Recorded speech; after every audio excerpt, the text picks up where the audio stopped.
Price the Lord brothers and sisters. ಕರ್ತನಾದ ಯೇಸು ಕ್ರಿಸ್ತನ ನಾಮದಲ್ಲಿ ನಿಮ್ಮೆಲ್ಲರನ್ನು ವಂದಿಸುವನಾಗಿದ್ದೇನೆ. ನಾವೀಗ ಗಮನಿಸುವಂತದ್ದು ಕ್ರೈಸ್ತ ಪ್ರಪಂಚದ ಸುಳ್ಳು ಬೋಧನೆಗಳ ವಿರುದ್ಧ ನಿತ್ಯ ಜೀವವನ್ನು ನೀಡುವ ಯೇಸುವಿನ ಸತ್ಯವಾಕ್ಯಗಳು ಎಂಬುದರಲ್ಲಿ 1ನೇ ಭಾಗದಲ್ಲಿದ್ದೇವೆ. ನಾವು ಈ ಭಾಗದಲ್ಲಿ ಗಮನಿಸುವಂತದ್ದು ಸಭೆ ಅಂದರೆ ಏನು ಎಂಬುದಾಗಿ ನೋಡೋಣ. ಯಾಕಂದರೆ ಈ ಪ್ರಪಂಚದೆಲ್ಲೆಡೆ ನಾವು ಸಾವಿರಾರು ಕ್ರೈಸ್ತ ಸಭೆಗಳನ್ನು ಕಾಣಬಹುದು. ಅದರಲ್ಲಿ ಪ್ರತಿಯೊಂದು ಸಭೆಯು ಕರ್ತನಾದ ಯೇಸು ಕ್ರಿಸ್ತನನ್ನು ತಲುಪುವುದಕ್ಕೆ ನಮ್ಮ ಸಭೆಯೇ ಏಕೈಕ ಮಾರ್ಗವೆಂದು ಬೋಧಿಸುತ್ತಿವೆ. ಆದುದರಿಂದಲೇ ನಾವು ಸತ್ಯವೇದದ ವಾಕ್ಯದ ಪ್ರಕಾರ ಯೇಸು ಕ್ರಿಸ್ತನ ನಿಜವಾದ ಸಭೆ ಯಾವುದೆಂದು ಪರಿಶೀಲಿಸಿ ತಿಳಿದುಕೊಳ್ಳೋಣ. ಅದಕ್ಕೋಸ್ಕರ ವಾಕ್ಯ ಎಫೆಸದವರಿಗೆ ಬರೆದ ಪತ್ರಿಕೆ ಅಧ್ಯಾಯ 1 ವಚನ 22ರಿಂದ 23. ಆತನು ಸಮಸ್ತವನ್ನು ಕ್ರಿಸ್ತನ ಪಾದಗಳ ಕೆಳಗೆ ಹಾಕಿದನು, ಇದಲ್ಲದೆ ಆತನನ್ನು ಎಲ್ಲದರ ಮೇಲೆ ಇರಿಸಿ ಸಭೆಗೆ ಶಿರಸ್ಸಾಗಿ ನೇಮಿಸಿದನು. ಸಭೆಯು ಆತನ ದೇಹವಾಗಿದೆ. ಎಲ್ಲವನ್ನು ಎಲ್ಲಾ ಸಂಬಂಧದಲ್ಲಿ ವ್ಯಾಪಿಸುವ ಆತನಿಂದ ಅದು ಪರಿಪೂರ್ಣತೆ ಉಳ್ಳದಾಗಿದೆ. ಆಮೆನ್. ಸೊ ಈ ವಾಕ್ಯ ನಮಗೆ ತಿಳಿಸುವಂತದ್ದು ಸಭೆ ಅಂದರೆ ಯೇಸು ಕ್ರಿಸ್ತನ ದೇಹವಾಗಿದೆ ಎಂಬುದಾಗಿ ತಿಳಿಸುತ್ತಿದೆ. ಆದರೆ ಇಂದಿನ ಸಭೆಗಳು ಕಟ್ಟಡವನ್ನು ದೇವಾಲಯವೆಂದು ಮತ್ತು ಸ್ಥಾಪನೆಯನ್ನು ಸಭೆ ಎಂದು ಬೋಧಿಸುತ್ತಿವೆ. ಸತ್ಯವೇದದ ಪ್ರಕಾರ ಸಭೆ ಎಂಬುದು ಕಟ್ಟಡವೂ ಅಲ್ಲ, ಸ್ಥಾಪನೆಯೂ ಅಲ್ಲ. ಎಫೆಸದವರಿಗೆ ಬರೆದ ಪತ್ರಿಕೆ 1ನೇ ಅಧ್ಯಾಯ 23ರ ಪ್ರಕಾರ ಸಭೆಯು ಕರ್ತನಾದ ಯೇಸು ಕ್ರಿಸ್ತನ ದೇಹವಾಗಿದೆ. ಆಮೆನ್. ಇನ್ನೊಂದು ವಾಕ್ಯವನ್ನು ಗಮನಿಸೋಣ. ಕೊಲೊಸ್ಸೆದವರಿಗೆ ಬರೆದ ಪತ್ರಿಕೆ 1ನೇ ಅಧ್ಯಾಯ 18ನೇ ವಚನ. ಸಭೆ ಎಂಬ ದೇಹಕ್ಕೆ ಆತನು ಶಿರಸ್ಸು, ಆತನು ಆದಿ ಸಂಭೂತನು, ಎಲ್ಲದರಲ್ಲಿ ಪ್ರಮುಖನಾಗುವಂತೆ ಸತ್ತವರೊಳಗಿಂದ ಮೊದಲು ಎದ್ದು ಬಂದವನು ಆತನೇ. ಆಮೆನ್. ಈ ವಾಕ್ಯವು ನಮಗೆ ಸ್ಪಷ್ಟವಾಗಿ ತಿಳಿಸುವಂತದ್ದು ಸಭೆಯು ಯೇಸು ಕ್ರಿಸ್ತನ ದೇಹವಾಗಿದೆ ಎಂಬುದಾಗಿ ಸ್ಪಷ್ಟವಾಗಿ ತಿಳಿಸುವಂತದ್ದಾಗಿದೆ. ದೇವರ ವಾಕ್ಯವನ್ನು ಕೇಳಿ ಕೈಗೊಂಡು ನಡೆಯುವಂತ ಶಿಷ್ಯರುಗಳೇ ಅಂದರೆ ವಿಶ್ವಾಸಿಗಳೇ ಅದರ ಅಂಗಾಂಗಗಳಾಗಿದ್ದೀವಿ ಎಂಬುದೇ ಇದರ ಅರ್ಥ. ಆಮೆನ್. ಸತ್ಯವೇದದ ವಾಕ್ಯಗಳು ಸಭೆ ಎಂಬುದು ಯೇಸು ಕ್ರಿಸ್ತನ ದೇಹವಾಗಿದೆ ಮತ್ತು ವಿಶ್ವಾಸಿಗಳು ಆ ದೇಹಕ್ಕೆ ಒಬ್ಬೊಬ್ಬರಾಗಿ ಪರಸ್ಪರ ಅಂಗಗಳಾಗಿದ್ದಾರೆ ಎಂಬುದಾಗಿ ನಮಗೆ ಸ್ಪಷ್ಟವಾಗಿ ತಿಳಿಸುತ್ತಿದೆ. ಆಮೆನ್. ಆದರೆ ಸುಳ್ಳು ಉಪದೇಶವನ್ನು ಹೇಳುವ ರೀತಿಯಲ್ಲಿ ಲೌಕಿಕ ಆಡಳಿತದಲ್ಲಿ ನೋಂದಾಯಿಸಿರುವ ಯಾವುದೇ ಒಂದು ಸಂಘ, ಸಂಸ್ಥೆ ಅಥವಾ ಕಟ್ಟಡವು ಯೇಸು ಕ್ರಿಸ್ತನ ಸಭೆಯಲ್ಲ ಎಂಬುದಾಗಿ ಸ್ಪಷ್ಟನೆಯನ್ನು ನೀಡುತ್ತಿದೆ. ಆಮೆನ್. ಇನ್ನು ಸ್ಪಷ್ಟವಾಗಿ ಇದನ್ನು ಹೇಳುವುದಾದರೆ ಸತ್ಯವೇದದ ವಾಕ್ಯಗಳ ಪ್ರಕಾರ ಸಭೆ ಎಂಬುದು ಒಂದು ಕಟ್ಟಡ ಅಲ್ಲ, ಒಂದು ಪ್ರತ್ಯೇಕವಾದ ಒಂದು ಬಿಲ್ಡಿಂಗ್ ಅಲ್ಲ ನನ್ನ ಸಹೋದರ ಸಹೋದರಿಯರೇ. ಬದಲಿಗೆ ಯೇಸು ಕ್ರಿಸ್ತನ ಹೆಜ್ಜೆ ಜಾಡಿನಲ್ಲಿ ನಡೆಯುತ್ತಿರುವಂತಹ ನಿಷ್ಠಾವಂತ ವಿಶ್ವಾಸಿಗಳ ಒಕ್ಕೂಟವಾಗಿದೆ ಎಂಬುದಾಗಿ ಈ ಎಲ್ಲಾ ವಾಕ್ಯಗಳು ನಮಗೆ ತಿಳಿಸುವಂತದ್ದಾಗಿದೆ. ಆಮೆನ್. ಸರಿ, ಈಗ ಸಭೆ ಅಂದರೆ ಏನು ಎಂಬುದಾಗಿ ಸ್ಪಷ್ಟವಾಗಿ ತಿಳಿದುಕೊಂಡೆವು. ಸಭೆಗಳಿಗೆ ಹೆಸರುಗಳು ಎಂತವುಗಳಾಗಿರಬೇಕು ಎಂಬುದಾಗಿ ಗಮನಿಸೋಣ. ಸತ್ಯವೇದದಲ್ಲಿರುವ ಸಭೆಗಳ ಹೆಸರುಗಳನ್ನು ನಾವು ತಿಳಿದುಕೊಳ್ಳೋದಾದ್ರೆ ರೋಮಾಪುರ ಸಭೆ, ಕೊರಿಂಥ ಸಭೆ, ಗಲಾತ್ಯ ಸಭೆ, ಎಫೆಸ ಸಭೆ, ಫಿಲಿಪ್ಪ ಸಭೆ, ಕೊಲೊಸ್ಸೆ ಸಭೆ, ಥೆಸಲೋನಿಕ ಸಭೆ, ಈ ರೀತಿಯಾಗಿ ಹಲವಾರು ಸಭೆಗಳ ಹೆಸರುಗಳನ್ನು ನಾವು ಗಮನಿಸಬಹುದು. ಅಂದರೆ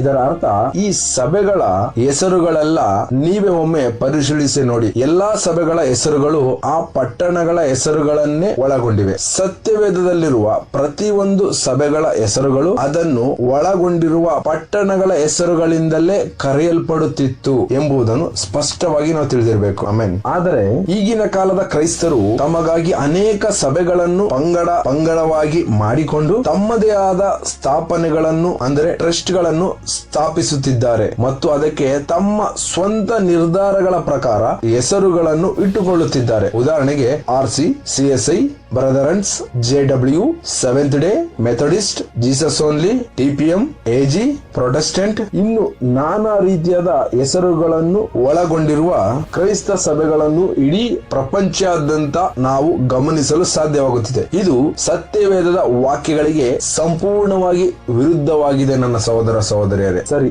ಈಗ ಒಂದು ಪಟ್ಟಣದಲ್ಲಿ ಒಂದೇ ಸಭೆ ಇರಬೇಕು ಎಂಬುದಾಗಿ ಸತ್ಯವೇದ ವಾಕ್ಯವು ನಮಗೆ ಉಪದೇಶ ಮಾಡುವಂತದ್ದಾಗಿದೆ. ಯಾಕಂದರೆ ಒಂದು ಪಟ್ಟಣದಲ್ಲಿನ ಎಲ್ಲಾ ಬೋಧಕರು ಮತ್ತು ವಿಶ್ವಾಸಿಗಳು ಒಂದೇ ಮನಸ್ಸು, ಒಂದೇ ಅಭಿಪ್ರಾಯವುಳ್ಳವರಾಗಿ ಒಂದೇ ಸಭೆಯಾಗಿರಬೇಕು ಎಂದು ಸತ್ಯವೇದವು ನಮಗೆ ಬೋಧಿಸುತ್ತದೆ. ಆಮೆನ್. ಸರಿ, ಒಂದು ಪಟ್ಟಣದಲ್ಲಿ ಒಂದೇ ಸಭೆ ಇರಬೇಕು ಎಂಬುದಕ್ಕೆ ವಾಕ್ಯವನ್ನು ಗಮನಿಸೋಣ. ಅಪೊಸ್ತಲರ ಕೃತ್ಯಗಳು 8ನೇ ಅಧ್ಯಾಯ ವಚನ 1ರಿಂದ 3. ಇದನ್ನು ಹೇಳಿ ನಿದ್ರೆ ಹೋದನು. ಸೌಲನು ಅವನ ಕೊಲೆಗೆ ಸಮ್ಮತಿಸುತ್ತಿದ್ದನು. ಆ ದಿವಸದಲ್ಲಿ ಯೆರೂಸಲೇಮಿನಲ್ಲಿದ್ದ ಸಭೆಗೆ ದೊಡ್ಡ ಚಿತ್ರಹಿಂಸೆ ಉಂಟಾಯಿತು. ಅಪೋಸ್ತಲರು ಹೊರತಾಗಿ ಎಲ್ಲರೂ ಯೂದಾಯ ಸಮರ್ಯ ಸೀಮೆಗಳಲ್ಲಿ ಚೆದರಿ ಹೋದರು. ಭಕ್ತರಾದ ಜನರು ಸ್ತೇಫಾನನನ್ನು ಹೂಣಿಟ್ಟು ಅವನಿಗೋಸ್ಕರ ಬಹಳವಾಗಿ ಗೋಳಾಡಿದರು. ಆದರೆ ಸೌಲನು ಮನೆಗಳಲ್ಲಿ ಹೊಕ್ಕು ಗಂಡಸರನ್ನು ಹೆಂಗಸರನ್ನು ಎಳಕೊಂಡು ಬಂದು ಸೆರೆಮನೆಗೆ ಹಾಕಿಸಿ ಸಭೆಯನ್ನು ಹಾಳು ಮಾಡುತ್ತಿದ್ದನು. ಆಮೆನ್. ಈ ವಾಕ್ಯವನ್ನು ಸ್ಪಷ್ಟವಾಗಿ ಗಮನಿಸಿ ನೋಡಿ. ಯೆರೂಸಲೇಮಿನಲ್ಲಿದ್ದಂತ ಸಭೆಗೆ ಎಂದು ಇಲ್ಲಿ ಒಂದೇ ಒಂದು ಸಭೆಯನ್ನು ಏಕವಚನದಲ್ಲಿ ಉಲ್ಲೇಖಿಸಲಾಗಿದೆ ಹೊರತು ಯೆರೂಸಲೇಮಿನಲ್ಲಿರುವ ಸಭೆಗಳಿಗೆ ಎಂಬುದಾಗಿ ಅನೇಕ ಸಭೆಗಳನ್ನು ಬಹುವಚನಗಳಲ್ಲಿ ಉಲ್ಲೇಖಿಸಲಾಗಲಿಲ್ಲ.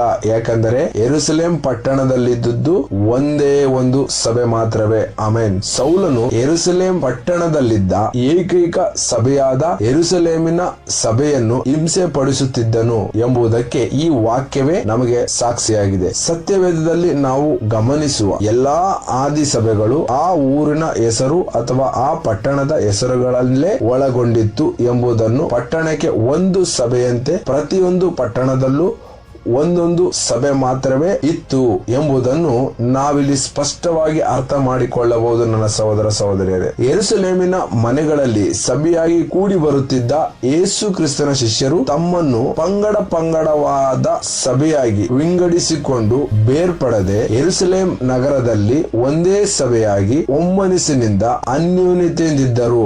ಆದರೆ ಇಂದಿನ ಕಾಲದಲ್ಲಿ ಒಂದೇ ಊರಿನಲ್ಲಿರುವ ಎಲ್ಲಾ ವಿಶ್ವಾಸಿಗಳು ಮತ್ತು ಎಲ್ಲಾ ಬೋಧಕರು ಒಂದೇ ಸಭೆಯಾಗಿ ಒಮ್ಮನಸ್ಸಿನಿಂದ ಏಕೆ ಇಲ್ಲ ಎಂಬುದನ್ನು ಆಲೋಚಿಸಿ ನೋಡಿದರೆ ಅದು ಹಣದಾಸೆಯಿಂದಲೇ.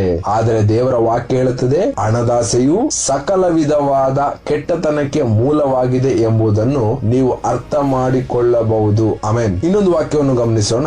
ಅಪೊಸ್ತಲರ ಕೃತ್ಯಗಳು 13ನೇ ಅಧ್ಯಾಯ 1ನೇ ವಚನ. ಅಂತಿಯೋಕ್ಯದಲ್ಲಿದ್ದ ಸಭೆಯೊಳಗೆ ಪ್ರವಾದಿಗಳು ಬೋಧಕರು ಇದ್ದರು. ಯಾರೆಂದರೆ ಬರ್ನಬ, ನಿಗರನೆಂಬ ಸೀಮೋನ, ಕುರೇನ್ಯದ ಲೂಕ್ಯ, ಉಪರಾಜನಾದ ಹೆರೋದನ ಸಾಕು ತಮ್ಮನಾದ ಮೆನಹೇನ, ಸೌಲ ಇವರೇ. ಆಮೆನ್. ಈ ವಾಕ್ಯವು ನಮಗೆ ಸ್ಪಷ್ಟಪಡಿಸುವಂತದ್ದು ಅಂತಿಯೋಕ್ಯ ಪಟ್ಟಣದಲ್ಲಿಯೂ ಸಹ ಒಂದೇ ಸಭೆ ಇರುವುದನ್ನು ಮತ್ತು ಒಂದೇ ಸಭೆಯಾಗಿ ಕಾರ್ಯನಿರ್ವಹಿಸಲ್ಪಡುತ್ತಿರುವುದನ್ನು ನಾವಿಲ್ಲಿ ಗಮನಿಸಬಹುದು. ಆದರೆ ಇಂದು ಪ್ರತಿ ಊರಿನಲ್ಲೂ ಪ್ರತಿ ಪಟ್ಟಣದಲ್ಲೂ ಅನೇಕ ಕ್ರೈಸ್ತ ಪಂಗಡಗಳ ನೂರಾರು ಸಭೆಗಳಿವೆ. ಈ ಸಭೆಗಳು ಯೇಸು ಕ್ರಿಸ್ತನ ಮಾತುಗಳನ್ನು ಅನುಸರಿಸುವ ಸಭೆಗಳಲ್ಲ. ಬದಲಿಗೆ ಈ ಸಭೆಗಳು ದುರಾಸೆಯಿಂದಲೂ ಎಮ್ಮೆಗಳಿಂದಲೂ ಹುಟ್ಟಿಕೊಂಡಿರುವ ಕಡೇ ಕಾಲದ ನಕಲಿ ಸಭೆಗಳಾಗಿವೆ. ಇಂದು ನಾವು ನೋಡುತ್ತಿರುವ ಈ ಎಲ್ಲಾ ಪ್ರಮುಖ ಸಭೆಗಳು ವಾಕ್ಯಗಳ ಮೂಲಕ ಪರಿಶೀಲನೆ ಮಾಡಿದರೆ, ಉದಾಹರಣೆಗೆ RC, CSI, ಬ್ರದರನ್ಸ್, JW, seventh day, Methodist, Jesus only, TPM, AG, Protestant, ಇನ್ನು ಮುಂತಾದ ಅನೇಕ ಸಭೆಗಳು ಸತ್ಯವೇದದ ವಾಕ್ಯಗಳಿಗೆ ವಿರುದ್ಧವಾಗಿ ಕಾರ್ಯನಿರ್ವಹಿಸಲ್ಪಡುತ್ತಿರುವ ಸುಳ್ಳಾದ ಸಭೆಗಳೇ ಎಂಬುದನ್ನು ಸತ್ಯವೇದದ ವಾಕ್ಯಗಳ ಮುಖಾಂತರ ನಾವು ಸ್ಪಷ್ಟವಾಗಿ ತಿಳಿದುಕೊಳ್ಳಬಹುದು. ನನ್ನ ಪ್ರೀತಿಯ ಸಹೋದರ ಸಹೋದರರೇ, ಆಮೆನ್. ಸೊ ಈ ರೀತಿಯಾದ ಲೌಕಿಕ ಆಡಳಿತದಲ್ಲಿ ಸ್ಥಾಪನೆ ಎಂದು ಸಂಘ ಸಂಸ್ಥೆಗಳೆಂದು ನಿರ್ವಹಿಸಲ್ಪಡುತ್ತಿರುವ ಸುಳ್ಳು ಸಭೆಗಳನ್ನು ಬಿಟ್ಟು ಹೊರಬರುವುದರ ಮೂಲಕ ನಿಮ್ಮ ಆತ್ಮಗಳನ್ನು ನಿತ್ಯ ಜೀವಕ್ಕಾಗಿ ಸಿದ್ಧ ಮಾಡಿಕೊಳ್ಳಿರಿ. ಇಲ್ಲದೆ ಹೋದರೆ ಪ್ರಕಟಣೆ 18ನೇ ಅಧ್ಯಾಯ 4ನೇ ವಾಕ್ಯದ ಪ್ರಕಾರ ಅವರ ಸುಳ್ಳಾದ ಉಪದೇಶದಲ್ಲಿ ನೀವು ಇರುವುದಾದರೆ ಅವರಿಗೆ ಸಿಗುವಂತ ದಂಡನೆ ನಿಮಗೂ ಕೂಡ ಸಿಗುತ್ತದೆ ಎಂಬುದಾಗಿ ಈ ವಾಕ್ಯ ಖಚಿತಪಡಿಸುವಂತದ್ದಾಗಿದೆ. ಈ ಭಾಗದಲ್ಲಿ ನಾವು ಸ್ಪಷ್ಟವಾಗಿ ತಿಳಿದುಕೊಂಡಂತ ಸಭೆ ಅಂದರೆ ಯೇಸು ಕ್ರಿಸ್ತನ ವಾಕ್ಯವನ್ನು ಕೇಳಿ ಆತನ ಹೆಜ್ಜೆ ಜಾಡಿನಲ್ಲಿ ನಡೆಯುವಂತ ಜನರೇ ಸಭೆ ಎಂಬುದಾಗಿ ತಿಳಿದುಕೊಂಡೆವು. ಮತ್ತು ಆ ಸಭೆಗೆ ಆ ಪಟ್ಟಣದ ಹೆಸರುಗಳನ್ನೇ ಇಡಬೇಕು ಎಂಬುದಾಗಿ ಸತ್ಯವೇದದ ವಾಕ್ಯದ ಪ್ರಕಾರ ತಿಳಿದುಕೊಂಡೆವು. ಮತ್ತು ಒಂದು ಪಟ್ಟಣಕ್ಕೆ ಒಂದೇ ಸಭೆ ಇರಬೇಕು. ಆ ಸಭೆಯನ್ನು ನಡೆಸುತ್ತಿರುವಂತಹ ಬೋಧಕನಾಗಿರಬಹುದು, ವಿಶ್ವಾಸಿಯಾಗಿರಬಹುದು, ಶಿಷ್ಯನಾಗಿರಬಹುದು, ಇವರೆಲ್ಲರೂ ಐಕ್ಯತೆಯಿಂದ ಪ್ರೀತಿಯಿಂದ ಇರಬೇಕು ಎಂಬುದಾಗಿ ಸತ್ಯವೇದದ ವಾಕ್ಯಗಳು ನಮಗೆ ತಿಳಿಸುವಂತದ್ದಾಗಿದೆ. ಆಮೆನ್. ಈ ಭಾಗದಲ್ಲಿ ನಿಮಗೇನಾದ್ರೂ ಸಂಶಯ ಇರುವುದಾದರೆ ಸ್ಕ್ರೀನ್ ಮೇಲೆ ಬರುವಂತಹ ನಂಬರ್ಗೆ ಕರೆ ಮಾಡಿ ತಿಳಿಸಬಹುದು ಅಥವಾ ವಾಟ್ಸ್ಆಪ್ ಮುಖಾಂತರ ಸಂದೇಶವನ್ನು ಕಳುಹಿಸಬಹುದು. Praise the Lord brothers and sisters. ಇಲ್ಲಿಯವರೆಗೂ ಈ ವಾಕ್ಯದ ಅರ್ಥಗಳನ್ನು ಕಲಿಸಿಕೊಟ್ಟ ನಮ್ಮ ಕರ್ತನಾದ ಯೇಸು ಕ್ರಿಸ್ತನಿಗೆ ಸ್ತುತಿ, ಘನತೆ, ಗೌರವ ಆತನೊಬ್ಬನಿಗೆ ಸಲ್ಲಲಿ. ಆಮೆನ್.